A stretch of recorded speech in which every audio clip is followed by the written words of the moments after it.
Hello friends, अगर आप India में ई कॉमर्स करके 15 लाख रुपए महीने कमाना चाहते हैं या 15 लाख रुपए का सेल्स फिगर जनरेट करना चाहते हैं तो ये 15 लाख रुपए का सेल्स फिगर क्या टेक्निक अपनाएं, कितने प्रोडक्ट ले आएं, क्या क्या करें कि जनरेट हो पाए। क्योंकि मैंने जितने लोगों से बात की है या जितने ऑनलाइन सेलर से बात की है जो 15 लाख से ज़्यादा का बिजनेस कर रहे हैं, उनकी एक टेक्निक जो है वो बहुत कॉमन है। अगर आप वो कर पाते हैं तो आप भी अपने ऑनलाइन बिजनेस को बहुत आगे ले जा सकते हैं और 15 लाख रुपए का सेल्स फिगर या उससे कहीं ज़्यादा का सेल्स फिगर आप जनरेट कर सकते हैं। तो इस वीडियो में आगे बढ़ते हैं और समझते हैं कि क्या टेक्निक है, क्या वो तरीके हैं जिनको आप अप्लाई करते हैं तो आप एक महीने में 15 लाख रुपए का सेल्स फिगर बहुत आराम से टच कर सकते हैं। उसमें जो सबसे पहला रिक्वायरमेंट है वो ये है कि आपके पास ऑन एवरेज 200 SKU 200 प्रोडक्ट होने चाहिए। अगर आप e commerce marketplaces like Amazon, Flipkart, Jio mart या ONDC पे सेल करते हैं तो आपको Amazon, Flipkart, Jio mart, ONDC इन सारे ई कॉमर्स मार्केट प्लेसेस पे अगर आप सेल करते हैं और आप चाहते हैं कि आप 15 लाख रुपए से ज़्यादा या 15 लाख रुपए की सेल लेके आ पाए हर महीने, मिनिमम से मिनिमम अप्रॉक्स 200 SKU आपको लेके आना ही पड़ेगा और उनको अच्छे से ई कॉमर्स मार्केट प्लेसेस पे लिस्ट करना पड़ेगा। क्योंकि ऑन एवरेज मैंने ये देखा है कि आज की डेट में जिनका सेल 15 लाख रुपए से ऊपर का है उनके पास कम से कम 200 प्रोडक्ट तो हैं, कुछ के पास उससे ज़्यादा है। क्योंकि जितने ज़्यादा नंबर ऑफ प्रोडक्ट्स होंगे उतने ज़्यादा आपके सेल्स आने के चांसेस बढ़ जाते हैं।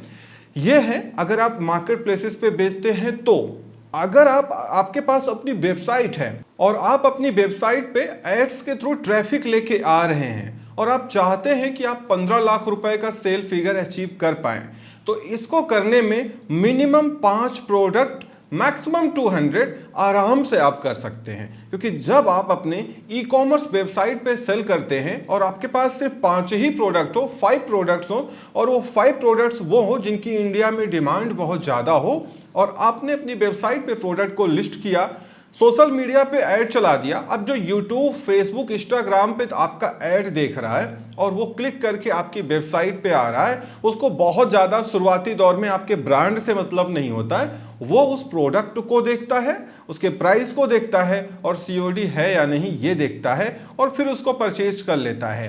तो उस केस में क्या है कि यहाँ पे 200 प्रोडक्ट का कुछ भी नहीं है। अगर आपके पास 4, 5, 6 प्रोडक्ट भी हैं जो वाकई काफ़ी रिक्वायरमेंट है उनकी इंडिया में और आप सोशल मीडिया पे अच्छा खासा पैसा ऐड में लगा रहे हैं, डेफिनेटली आप इससे कई गुना ज़्यादा भी सेल्स फिगर अचीव कर सकते हैं। यही डिफरेंस है ई कॉमर्स मार्केट प्लेसेस पे सेल करना और अपनी वेबसाइट पे सेल करने में। क्योंकि ई कॉमर्स मार्केट प्लेसेस में जो कुछ है वो एल्गोरिथम पे डिपेंड होता है और ई कॉमर्स वेबसाइट पे जो कुछ भी है वो आपकी अपने हार्डवर्क या स्मार्ट वर्क पे डिपेंड करता है। तो यहाँ जितने ज़्यादा आप ऐड चलाएंगे उतना ज़्यादा ट्रैफिक आएगा और उतना ज़्यादा आपका प्रोडक्ट सेल होने वाला है। ये पहला पॉइंट है। इसके अलावा भी बहुत सारी चीज़ें अभी हम आगे समझ रहे हैं, ये पहला है। क्योंकि अगर आप ई कॉमर्स मार्केट प्लेसेस पे सेल करते हैं और आप ये सोच रहे हैं कि 10, 20, 50 प्रोडक्ट में आप 15 लाख रुपए महीने की सेल लेके आ पाएंगे, ये बड़ा मुश्किल है। ओनली 5% केस में ऐसा हो सकता है, बट वो भी बहुत रेयर है आज की डेट में। पहले जो ई कॉमर्स था वो काफ़ी अब बदल गया है। बात करते हैं सेकेंड पॉइंट की, लाइफ स्टाइल इमेजेस। अभी कुछ दिन पहले मैंने वीडियो अपलोड की और आपको बताया कि आजकल का जो जमाना है वो लाइफ स्टाइल इमेज का है। वाइट बैकग्राउंड की जो इमेज है वो आप प्राइमरी, सेकेंडरी नहीं, उसके बाद के जो आपकी इमेजेज हैं वो वाइट बैकग्राउंड में आप रखिए, लेकिन जो प्राइमरी इमेजेज हैं या शुरुआत की सेकेंडरी इमेजेज हैं वो लाइफ स्टाइल इमेजेज होनी चाहिए। इससे कस्टमर कन्वर्जन रेट बहुत ज़्यादा बढ़ता है। क्योंकि इंडिया में 82% कस्टमर्स सिर्फ इमेज को ही देख के प्रोडक्ट को खरीद लेते हैं। तो लाइफ स्टाइल इमेजेस बहुत काम की होती हैं और बिना लाइफ स्टाइल इमेजेस के आपका कन्वर्जन कम रहने वाला है।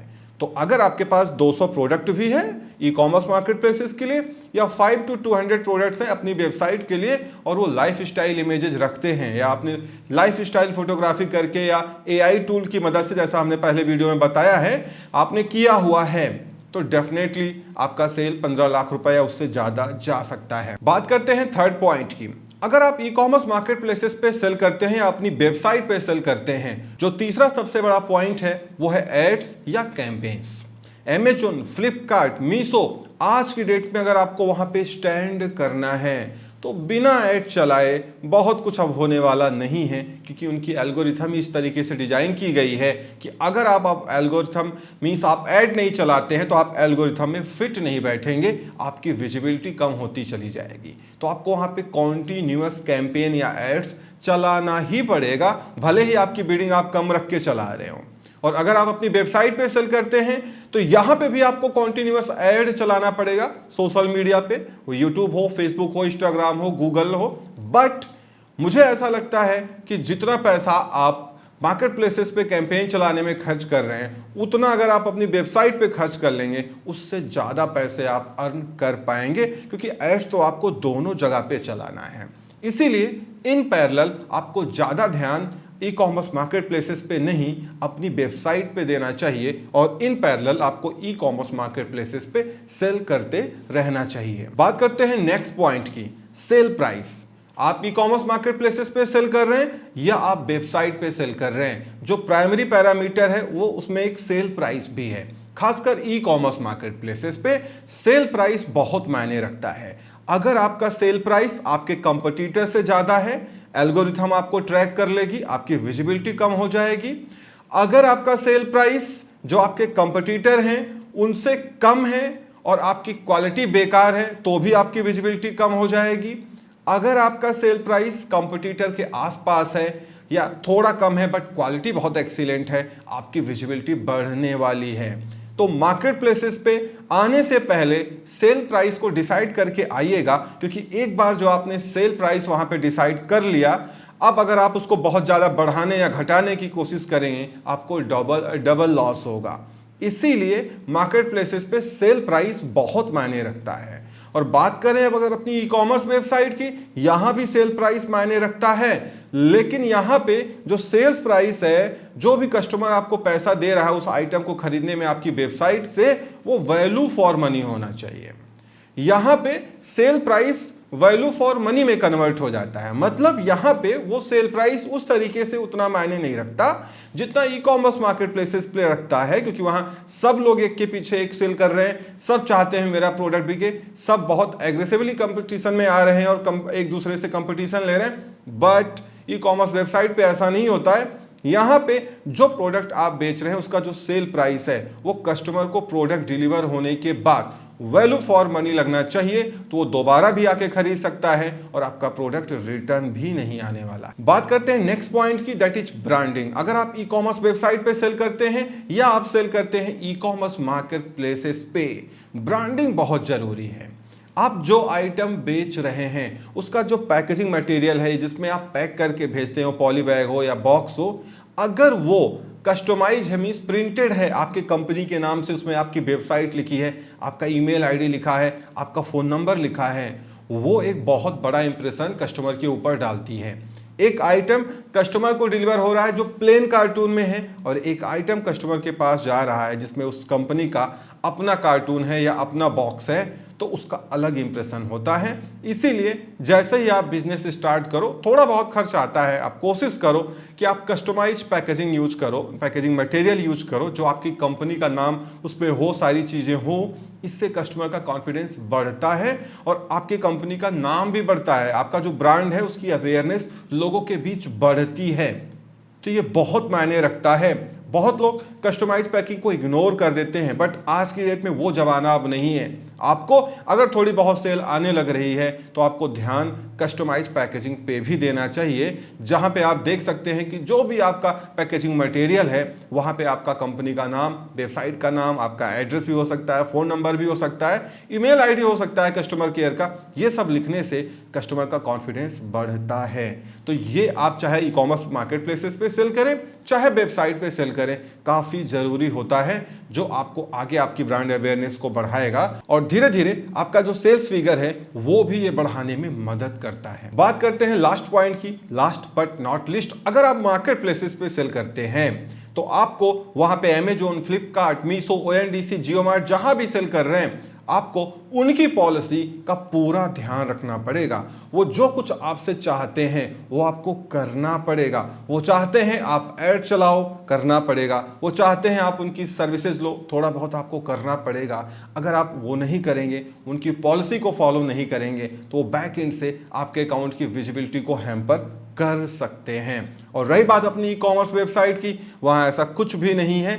वहां आप जिस तरीके से ऐड चलाओ, जितनी अच्छी आप वेबसाइट बनाओ, जितना उसमें अच्छे फीचर्स या फंक्शनैलिटी आप रखोगे, उतना ज़्यादा अच्छा है, उतना ज़्यादा चांसेज है कि आप और ज़्यादा सेल्स फिगर लेके आ पाएंगे। वहाँ पे पॉलिसी वगैरह का कोई झंझट नहीं होता।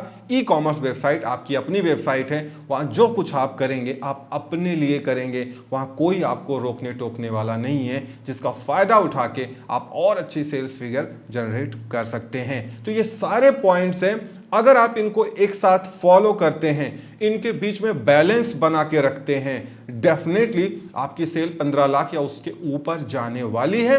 जाहिर सी बात है, मिनिमम 200 प्रोडक्ट मैं बोल रहा हूं अगर आप मार्केट प्लेसेस पे सेल कर रहे हैं, या 5 प्रोडक्ट बोल रहा हूं अगर आप ई कॉमर्स वेबसाइट पे सेल करते हैं, तो जाहिर सी बात है आपके पास पैसे तो होने ही चाहिए ना। बिना पैसे के कुछ भी नहीं होने वाला है, क्योंकि अगर आप बिना पैसे के आ गए ई कॉमर्स मार्केट प्लेसेस पे सेल करने या वेबसाइट पे सेल करने, तो आपके पास स्टॉक ही नहीं रहेगा, तो आप क्या बेच पाओगे? आपका आइटम आउट ऑफ स्टॉक चला जाएगा। और मार्केट प्लेसेस ऐसे सेलर्स को प्रमोट भी नहीं करते हैं। और यही हाल आपकी ई कॉमर्स वेबसाइट का है। पता लगा रात में आप सोए, सुबह 200 ऑर्डर आ गए, इतनी ट्रैफिक आई आपकी ई कॉमर्स वेबसाइट पे, अब आपके पास आइटम ही नहीं है। इसीलिए पैसा तो आपको लेके ही आना पड़ेगा। ऑन एवरेज 20 से 25 लाख रुपए अगर आपके पास हैं, तो आप एक अच्छा ई कॉमर्स बिजनेस स्टार्ट कर सकते हैं और उन पैसे को और अच्छा आप कन्वर्ट करके ज़्यादा पैसे बना सकते हैं। बट मिनिमम थ्रेशोल्ड की बात करें तो एटलीस्ट 5 से 8 लाख रुपए तो होने ही चाहिए। तो इस वीडियो में इतना ही। उम्मीद करता हूँ वीडियो पसंद आई होगी। Thank you so much for watching.